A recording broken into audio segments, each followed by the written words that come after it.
Amma ba'du al-mukarramun, para asatid yang hadir di tengah-tengah kita, al-mukarram Ustaz Muhammad Nur, al-mukarram Ustaz Ali Akbar, al-mukarram Ustaz Zainal Abidin, al-mukarram Ustaz Heri Mukhtar, Bapak RT 09, ada juga Bapak RT 011 di sini, para bini sepuh, terutama sahibul arwah, keluarga besar daripada almarhum Bapak Haji Muhammad Naki dan Bapak Abdul Hadi, yang insya Allah senantiasa dirahmati oleh Allah Subhanahu wa Ta'ala.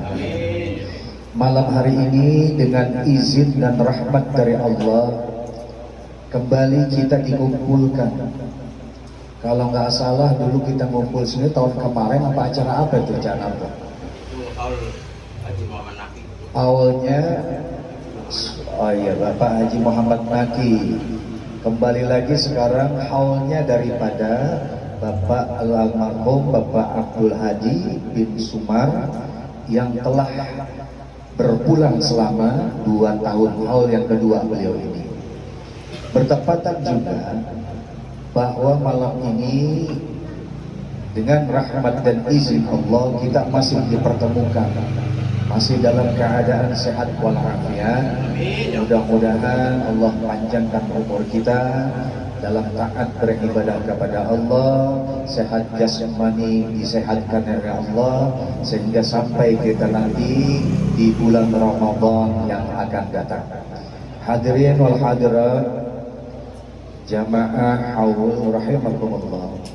Malam hari ini kita telah berada, kalau tanggalan Hijriah itu ada di tanggal 23 daripada bulan Sya'ban 1447. Berarti insya Allah sekitar 1 minggu lagi kita akan berada di bulan Ramadan insya Allah. Sementara organisasi terbesar di Indonesia juga, yaitu saudara-saudara kita Muhammadiyah, telah menetapkan bahwasanya 1 Ramadan jatuh pada tanggal 18 Februari esok, yaitu hari Rabu insya Allah.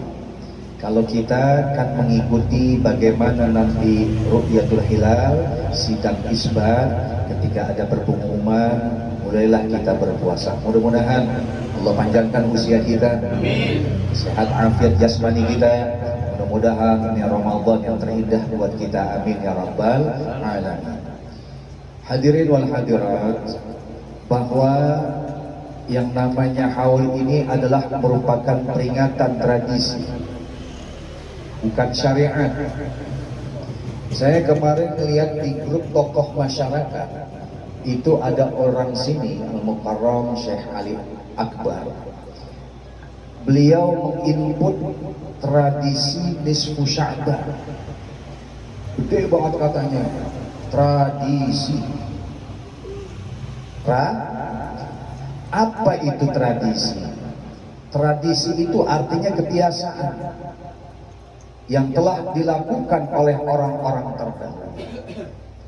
Begitupun dengan hal seperti ini bukan syariat, ini adalah juga merupakan tradisi.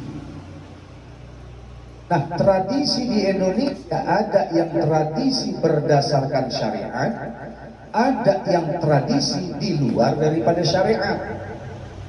Maksudnya apa? Gini dah, gampangnya begini. Kalau yang namanya nisfu, kita baca doa, walaupun hadisnya banyak dinilai dhaif, tapi Nabi mengabarkan bahwasanya malam nisfu Sya'ban itu ada malam yang Allah melihat orang-orang yang meminta ampun, pasti Allah ampuni. Ini haul adalah merupakan tradisi yang dilindungi oleh syariat, sehingga dalil-dalil yang menyatakan yang doa yang namanya doa bersama, apalagi itu pasti diterima oleh Allah Subhanahu wa Ta'ala. Kalau syariat kita nggak ngelakuin kayak begini, doa di setiap rumah berarti dosa semua. Tapi kalau yang namanya tradisi boleh melakukan dan boleh juga tidak melakukan. Tergantung bagaimana niat orang yang melakukannya. Padahal yang namanya tradisi dilindungi dengan yang namanya syariat, luar biasa banyak keutamaan pahala. Maka berhubungan dengan haul kali ini, pertama ada 3 macam. Pertama berhubungan dengan unsur mayit. Itu lagi pertemuan kemarin itu almarhum Haji Naki. Saya udah sebutin tuh. Doa kita diterima, dalilnya begini. Si bacaan Yasin terima, dalilnya begini. Sedekahnya diterima, wal dalilnya begini. Kira-kira masih ingat nggak hadir di sini? Kayaknya orangnya hadir ini juga. Jangan sampai saya ulangin lagi gitu. Kalau ulangin lagi ntar makan waktu.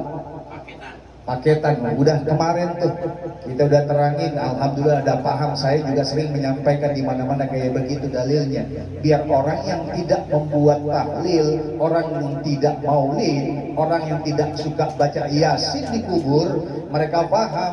Hormatilah orang-orang yang mempunyai dalil. Jangan merasa benar walaupun tanpa dalil, dan yang dalil juga jangan menyalahkan orang yang tanpa dalil. Watafaqna fi ma tafaqna wa nata'awan fi ma tafaqna wa natada'adar fi ma tadarna. Kita saling menghormati walaupun berbeda, tapi jangan sama-sama saling menyalah-nyalahkan. Kalau sudah sama-sama saling menyalahkan, repot urusannya. Lakum dinukum waliyadi. Kalau punya dalil silakan, nggak punya dalil mau ngadain juga nggak apa-apa. Nah, yang kedua adalah unsur jenazah. Apa itu unsurnya di luar jenazah? Unsur ahli jenazah, keluarga-keluarga yang ditinggalkan. Istri beliau Haji Muhammad Naki masih ada. Bapak Abdul Hadi bin Sumar adalah merupakan orang tua daripada ibu istrinya, Ibu Khadijah, masih ada. Apa yang mesti dilakukan? Pertama, al-istighfar lahuma. Buat kita juga nih. Kalau kita sudah ditinggalkan orang tua kita terlebih dahulu, istighfar lahuma, banyak-banyakin doa untuk kedua orang tua kita. Banyakin doa aja. Maka kata Nabi SAW, kan hadis yang populer kalau kita dengar, kalau orang sudah meninggal dunia, terputus amal, dia nggak bisa ngapa-ngapain lagi kecuali 3 hal. Apa itu? Illa salasat sodakoh jariyah, ilmu yang bermanfaat, dan anak yang soleh yang senantiasa mendoakan. Doain al-istighfar lahum. Apalagi orang tuanya Bapak Abdul Hadi ini luar biasa, terkesan banget sampai sekarang ini dibawain terus namanya. Setiap acara dari kemarin sampai sekarang itu berupa begitu sayangnya sang anak kepada kedua orang tua. Ini Masya Allah. Suatu kisah saya teringat di zaman Nabi SAW, ada seorang pemuda melapor kepada Nabi. Ini hadis cukup panjang, kalau dibacain hadisnya panjang juga nih hadisnya. Melaporlah ini orang kepada sang Nabi, wahai baginda, saya ingin melapor.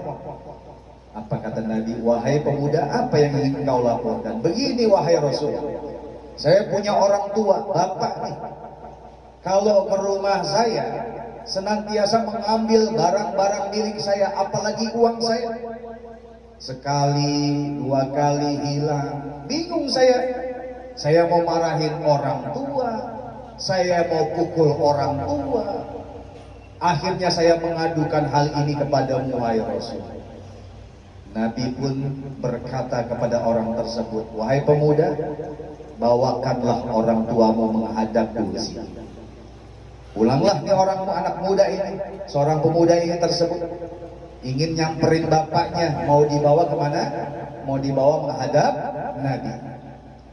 Tapi sesampainya setelah beli ini orang jalan, turun malaikat Jibril alaihi salam menyampaikan wahyu, menyampaikan berita dari Allah Subhanahu wa taala. Ini An-Nisa ayat 53 turun ayat tersebut, yang menyatakan bahwa wahai Nabi, nanti kalau ada orang tua yang dia itu berkata-kata kepadamu, dengarkanlah, disuruh dia ngomong. Ketika dia ngomong, apa yang gak didengar sama kupingnya sendiri, Bingung nih, saya juga melihat hadisnya, ini hadis apa maksudnya? Disuruh nanti tuh orang tua ngomong, kalau ngomong nggak kedengeran sama kupingnya. Kira-kira apa tuh? Kita ngomong tapi nggak kedengeran sama kuping kita. Maksudnya apa itu? Apa? Unek-unek. Oh, hati-hatinya tuh unek-uneknya dia. Silakan nanti curhat bahasa anak sekarang. Curhatan hatinya, curahan hatinya. Kayak begitu. Akhirnya datanglah seorang orang ini terhambat membawa orang tuanya menghadap orang tua. Nabi sidang, wahai orang tua, anakmu telah mengadukan kepadaku bahwa setiap kali engkau ke rumahnya senantiasa diambil barang-barang anak, uangnya engkau ambil, kemudian apapun barang-barangnya engkau ambil tanpa seizin anakmu. Anakmu kesal melaporkan kepadaku, kata Nabi. Apakah itu benar adanya? Tapi sebelum engkau menjawab, kata Nabi, beritahukanlah kepadaku perkataan yang tidak didengarkan kuping. Nah, ini orang tua paham nih maksudnya, unak-unaknya sebutin gitu bahasa kita. Akhirnya sang orang tua pun senyum. Inilah yang ia mau. Ternyata engkau benar utusan Allah. Engkau mengetahui apa isi hatiku, wahai Tuhan Nabi. Aku ingin berbicara kepadamu tapi tanpa orang lain tahu. Tapi sudah tertanggung rupanya anakku yang membawa aku menghadapmu. Mumpung anakku tahu, sekali saja aku akan berbicara kepada. Lantas orang tua itu pun meneruskan perkataannya. Begini wahai Tuan Rasul, sesungguhnya aku dalam kehidupan yang serba kekurangan. Ketika aku mengambil barang anak-anakku, apalagi uangnya anakku tersebut, dia sudah bekerja dengan mapan. Dia telah sanggup membiayai istri dan anak-anaknya untuk makan. Sementara aku tinggal dekat dengan rumahnya, dia tidak peduli, wahai Rasul. Kalau aku ambil itu uang yang ada, yang ia punya, aku ambil tanpa seizinnya, aku berikan kepada saudara-saudara keponakanku, aku berikan kepada sepupu-sepupuku yang notabene adalah, kalau bahasa kita, encing-encingnya. Bukan saya doang yang makan. Begitu ya Rasul. Apa kata Nabi Shallallahu Alaihi Wasallam? Jawab. Langsung Nabi pun menghadap kepada orang yang pelapor tersebut, sementara di samping orang tuanya. Apa yang Nabi katakan? Anta wa maluka li abika. Wahai pemuda, ketahuilah kamu dan hartamu adalah milik orang tua. Ulama menafsirkan, ulama bersepakat bahwa seorang tua yang mengambil, nah, ini buat kita nih, orang tua yang mengambil barang anak, duit anak tanpa izin anak itu dibolehkan, selama duitnya itu untuk kebutuhan hidup. Ingat tuh, selama duitnya untuk kebutuhan hidup, bukan untuk foya-foya. Jadi ulama menyatakan bahwasanya bolehlah sang anak, seorang tua mengambil harta miliknya anak. Tapi jangan mentang-mentang ini ulama membolehkan kita lantas ngambil sembarangan baik. Punya anak kita pakai, sewot juga anak kita. Ini hikmahnya apa? Hikmahnya coba lihat, seorang bapak yang dilaporkan sama anaknya. Padahal bapak tersebut jerih payahnya mencari kehidupan. Dia cerita di hadapan Nabi, capek saya, panas saya, dan keringat jadi bercucuran, mencari nafkah buat anak masih kecil. Kalau dia sakit, bingung saya juga mau tidur. Ibaratnya biar dilimpahkan saja penyakitnya kepadaku, sayang terhadap anak. Pas anaknya udah gede, udah dewasa, udah punya istri, udah punya keluarga, lupa sama saya selaku orang tua. Kata bapaknya, itu baru bapak. Belum lagi yang namanya ibu. Ditanya Nabi Shallallahu Alaihi Wasallam oleh seorang sahabat, wahai Nabi, man ahaqqun nasa bi husni sahabati, wahai Rasul, siapa di dunia ini yang paling aku taati? Kata Nabi, ummuka. Thumma qala man? Ummuka. Thumma qala man? Thumma qala abuka. Nabi Shallallahu Alaihi Wasallam menjawab pertanyaan orang situ, siapa sih di dunia ini yang paling aku taati? Kata Nabi, ibu. Kemudian siapa lagi ya Rasul? Ibumu. Kemudian siapa lagi ya Rasul? Ibumu. Kemudian siapa lagi ya Rasul? Bapakmu. Ibu disebutin 3 kali, bapak disebutin 1. Itu baru bapak aja hartanya boleh diambil sama kita selaku orang tua. Apalagi ibu yang sudah mengandung kita, nih anak-anak. Luar biasa pengorbanan, darah, tetesan darah, keringat, nyawa bahkan dikorbankan untuk anaknya lahir. Diurusnya, dia menyapi, menyusui, air susunya dan lain sebagainya sampai dengan besar. Coba lihat yang terjadi di masyarakat kita, kebanyakan orang tua ketika anaknya sudah punya istri, istrinya dibelingin kalung, cincin mahal-mahal. Apalagi yang namanya cincin sekarang segram ada turun dikit nih, 2.914.000. Kemarin 3 juta lebih dikit, naik turun duit itu. Padahal kita beli dulu segram tahun 90-an cuma berapa duit. Oh, sekarang kalau mau jual buru-buru dah. Buru-buru dah dia Mas. Coba lihat yang terjadi di lingkungan kita. Istrinya berlintangan yang namanya emas, tangannya penuh, kakinya penuh, kupingnya penuh. Coba lihat orang tuanya kadang-kadang cuma pakai gelang karet. Ada yang udah kayak gitu di sini? Na'udzubillah ini. Padahal orang tua yang sudah membesarkan dia lebih peduli terhadap istri dan anak. Memang boleh kita peduli terhadap istri dan anak, tapi jangan lupa asbab dasar kita adalah merupakan dari ibu kita yang telah melahirkan kita, orang kedua kita. Maka ini yang menjadi perlakuan setelah orang tua tidak ada, keluarga kita tidak ada. Apa yang mesti dilakukan? Pertama, al-istighfar lahu. Yang kedua, apalagi wa inqadhu ahdihima ba'da wafatihima. Tunaikan pesan-pesan, janji-janji yang pernah orang tua kita bilang. Wasiat, jalanin wasiatnya. Kalau ada wasiat orang tua begini jalanin tuh, jangan sampai gagal. Yang namanya wasiat harus dijalanin.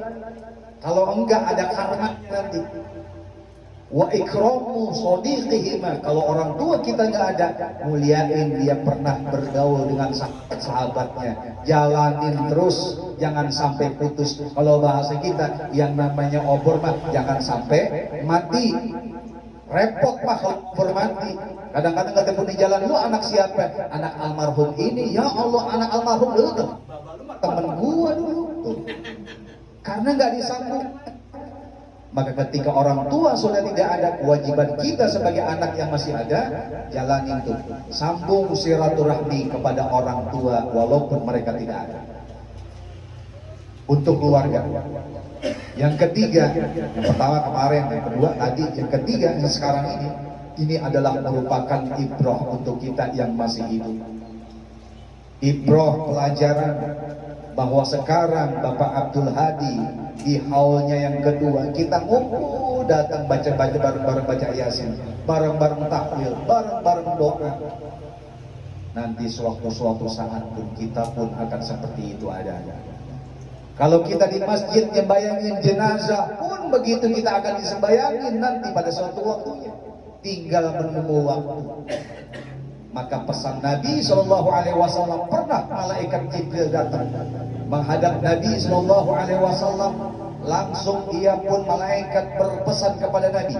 Yang ini merupakan pesan daripada malaikat Jibril, sesungguhnya juga pesan untuk kita semua.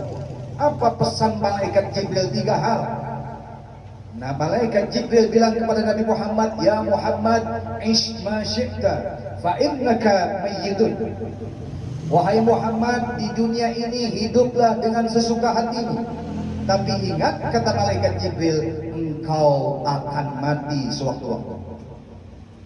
Ini ibrah buat kita. Mau kita jadi orang baik hidup di dunia, silakan. Karena dunia pilihan. Allah ciptain serba berpasang-pasangan. Ada pagi, ada malam, ada matahari, ada bulan, ada atas, ada bawah, ada laki, ada perempuan, serba berpasang-pasangan. Mau hidup bahagia, mau hidup jadi orang baik, silakan. Mau hidup jadi orang biang kerok di kampung, silakan. Mau taat ibadah silakan, mau nggak mau taat ibadah silakan. Mau sholat 5 waktu silakan, kagak mau sholat silakan. Ntar nih puasa, mau puasa silakan, nggak mau puasa juga silakan. Tapi ingat kata malaikat Jibril, wa innaka mayyitun, engkau sewaktu-waktu pasti akan menemui kematian. Yang kedua, pesan malaikat Jibril kepada Rasulullah, sesungguhnya ini pun juga pesan untuk kita semua. Wa ahbib man syi'ta fa innaka mufariqun. Cintai apa yang engkau ingin cintai, tapi ingat yang engkau cintai tersebut pasti akan berpisah darimu nanti ada waktunya. Istri yang kita cintai, anak yang kita banggain, yang dari kecil kita pelihara, udah gede kita sayangin, nanti dia meninggal dunia atau kita nanti meninggal dunia, pasti akan berpisah dengan itu semua. Ada yang kekal dunia ini. Silakan kau mencintai seada-adanya, maka cintai seadanya, jangan segala-galanya. Repot kalau segala-galanya. Akibatnya kalau berpisah, susah kita menang di hati kita.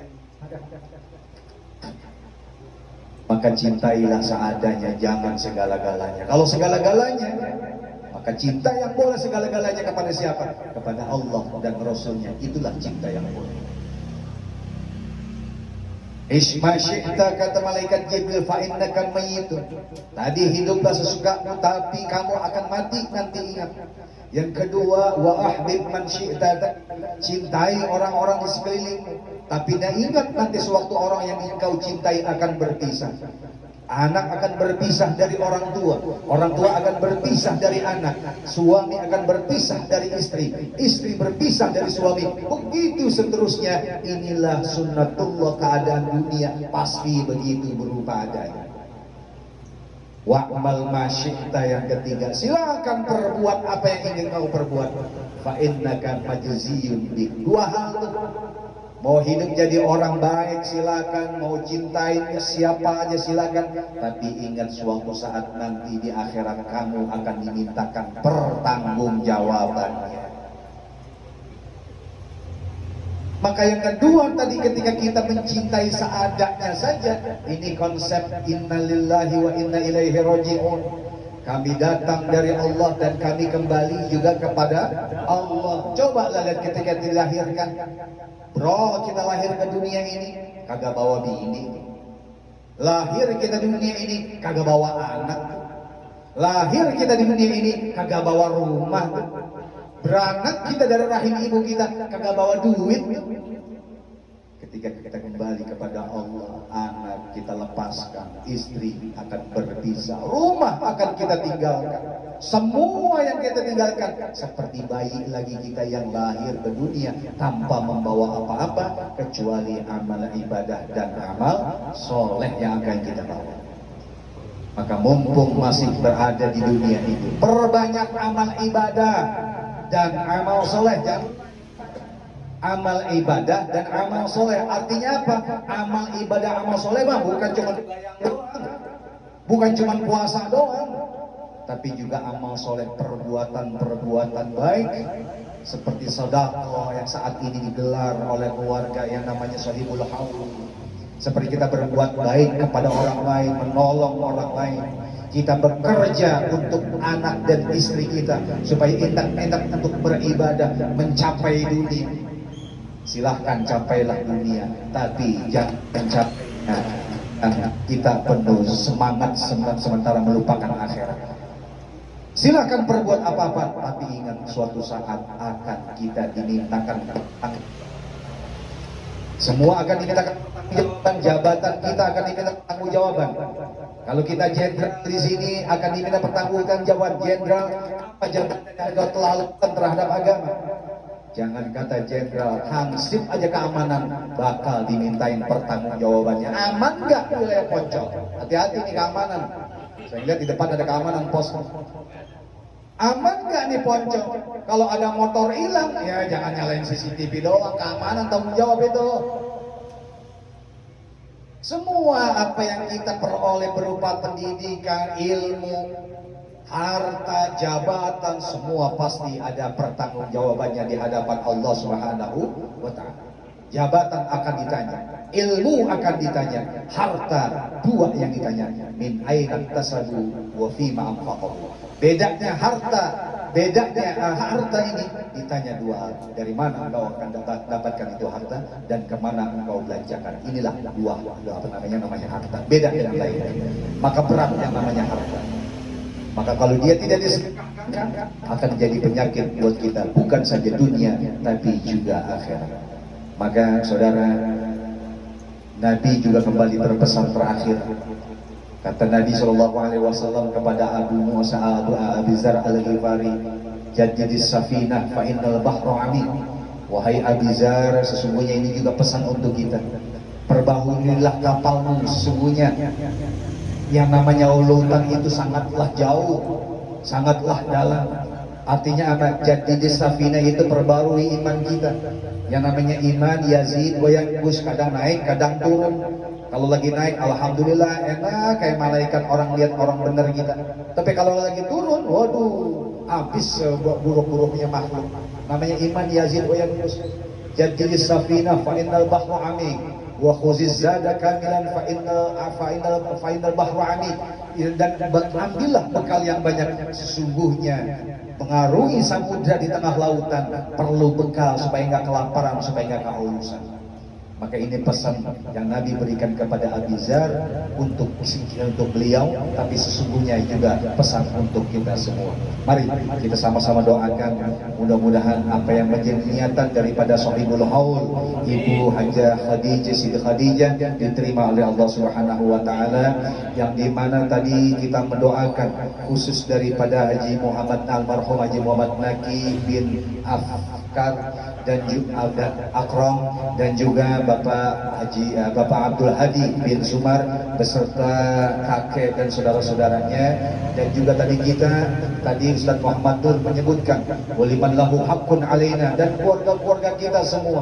Maka ketika disebutkan tadi di hati kita sebutin tuh siapa saja keluarga kita, orang tua kita, kakek kita, encing kita, encang kita, guru kita dan sebagainya. Mudah-mudahan ini efek daripada yang doa keluarga yang gelar di sini dalam rangka haul, kita pun insya Allah akan mendapatkan ampunan dari Allah Subhanahu wa Ta'ala.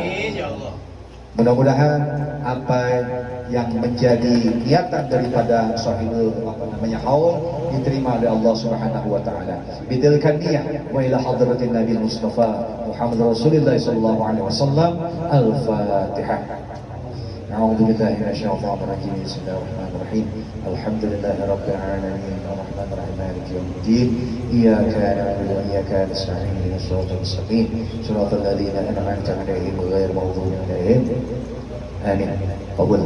Wallahu muwaffiq ila aqwamil thariq. Tsumma assalamu alaikum warahmatullahi wabarakatuh.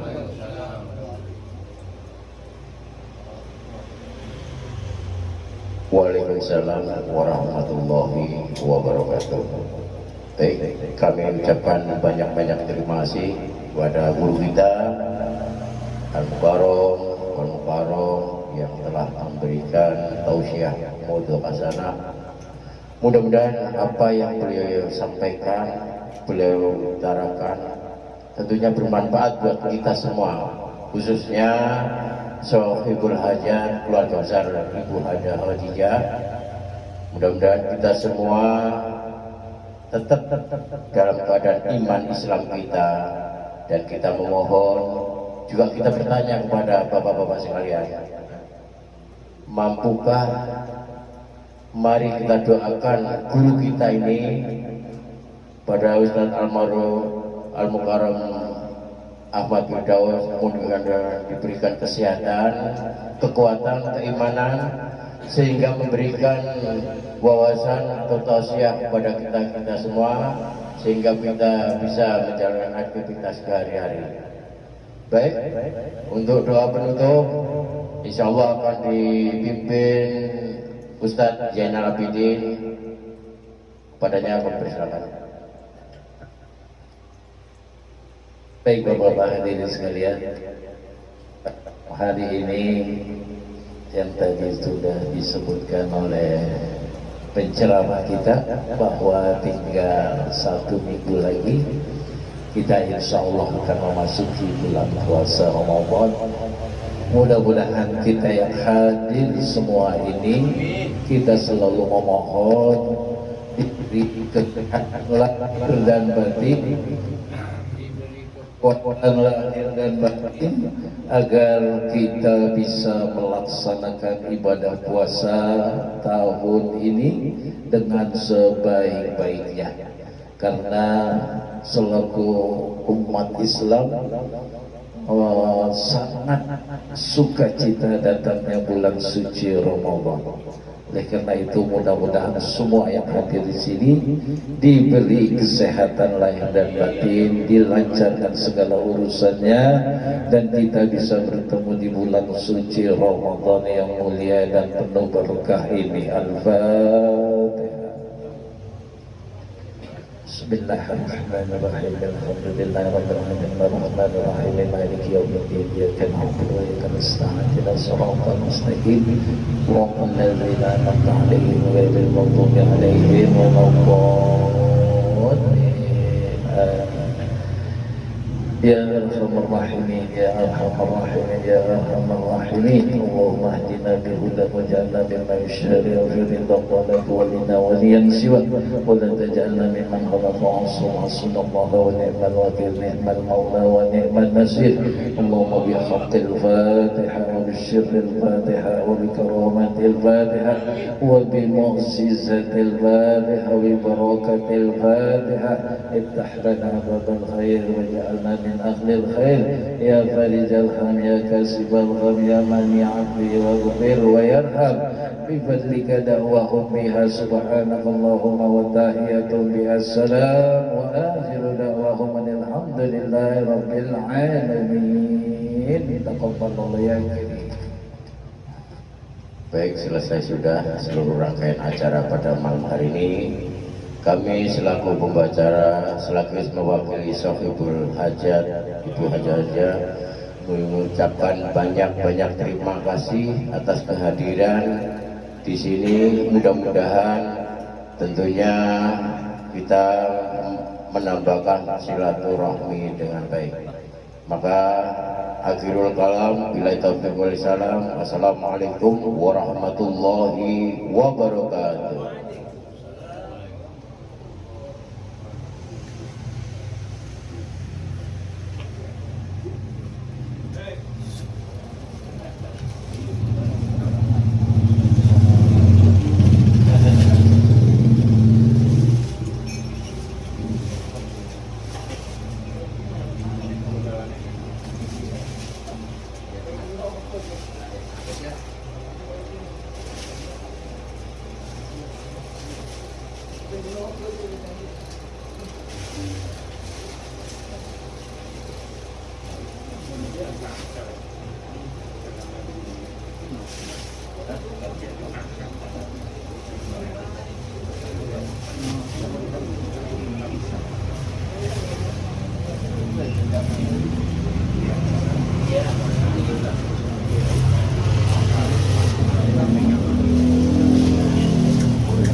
Yan.